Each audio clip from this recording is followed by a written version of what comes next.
કપડવંજ ખેતીવાડી ઉત્પન્ન બજારમાં પોલમપોલ જોવા મળી છે। અનાજના વેપારીઓ રેશનિંગની દુકાનોમાંથી અનાજ ખરીદી રહ્યા છે।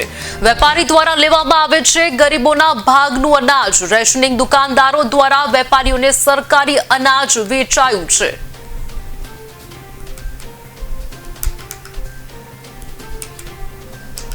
કપડવંજ તાલુકાની જો વાત કરવામાં આવે તો કપડવંજ તાલુકાની જે રાશનિંગની જે દુકાનો જે ચાલી રહી છે તેનું જે ગરીબોનું અનાજ જે આવી રહ્યું છે, જે ઘઉં છે, ચોખા છે, જે આવી રહ્યા છે તે હાલ તો જો ખાસ કરીને વાત કરવામાં આવે તો જે ઘઉંનો જથ્થો હતો તે કોઈ સીએનજી રિક્ષાની અંદર કપડવંજ એપીએમસી ની અંદર ઠાલવવામાં આવ્યો હતો।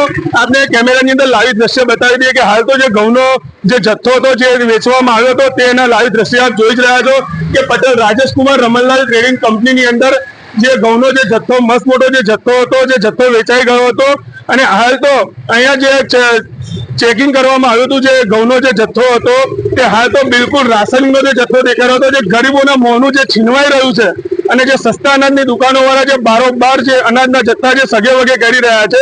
હાલ તો એપીએમસી ની પોલમ પોલ ખુલ્લી પડી છે અને એપીએમસી ની અંદર જે આ દુકાન આવેલી છે, દુકાનની અંદર જે ઘઉંનો મસ્ત મોટો જથ્થો વેચવામાં આવી રહ્યો હતો। Imran Vora, Bharat times news, Kheda, Kapadvanj.